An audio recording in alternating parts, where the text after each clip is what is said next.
பணிந்து நிலைத்திருக்கும் மனம். நம் பாவங்களை தேவன் ஏன் நினைப்பதில்லை என்று சொன்னார்? அவர் நம்மை நீதிமானாக உருவாக்க முடிவெடுத்து விட்டார். இதனால் தான் அவரால் நீதிமானாக சம்மதியாதவர்களின் பாவங்களை அவர் மறப்பதில்லை. உதாரணம் சவுல், ஆதாம்.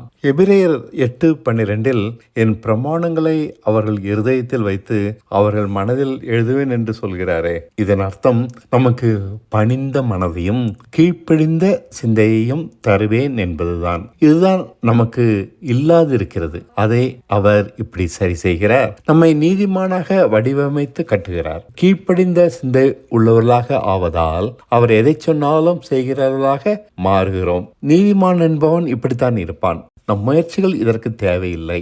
அது தானாக நம்மிடம் உண்டாகிவிடும். புதிய ஏற்பாட்டின் அற்புத தன்மை இது.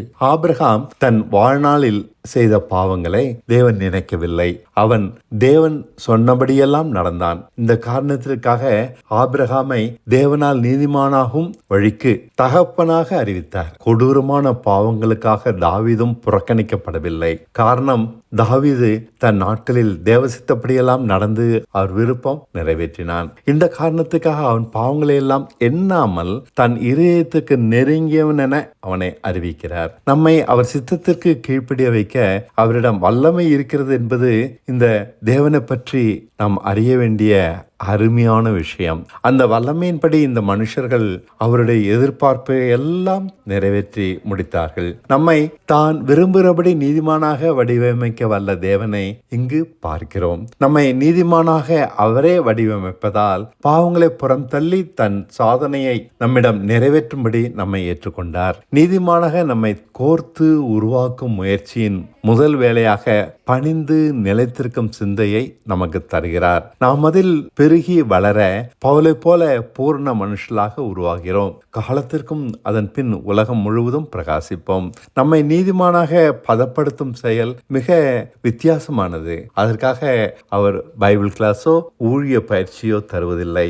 நிலைத்திருக்கும் மனதை நம்மில் உண்டாக்குவதால் அவர் இதை சாதிக்கிறார். நிலைத்திருப்பது என்றால் என்ன? சரியா தப்பா என ஆராயாமல் அவர் விரும்புகிறபடியெல்லாம் செய்வதுதான் அது. அவருக்காக உருவாக்கப்பட்ட விசேஷமான மனுஷர்கள் நாம். அவருடைய இந்த திட்டம் நம்மிடம் நிறைவேறாவிட்டால் நம் வாழ்க்கையில் ஒன்றையும் சாதிக்கவில்லை. எவ்வளவு சிறப்பாக வாழ்ந்திருந்தாலும் அது பயனற்றது. நாம் இந்த சாதனையை அடைந்து விட்டோமானால் நம் பிரயாசத்திற்கெல்லாம் பயன் உண்டாயிருக்கும். கனியுள்ளவர்கள் நாம். அப்போது நம்மை தன் மகிழ்ச்சியாக எண்ணிக்கொள்வார். உலகத்தில் வேறு எதையும் சாதிக்காதவர்களாக நாம் இருக்கலாம். நம்மை உண்டாக்கியதற்காக தேவன் நம் ஜீவியத்தை பார்த்து அப்போது மகிழ்வார்.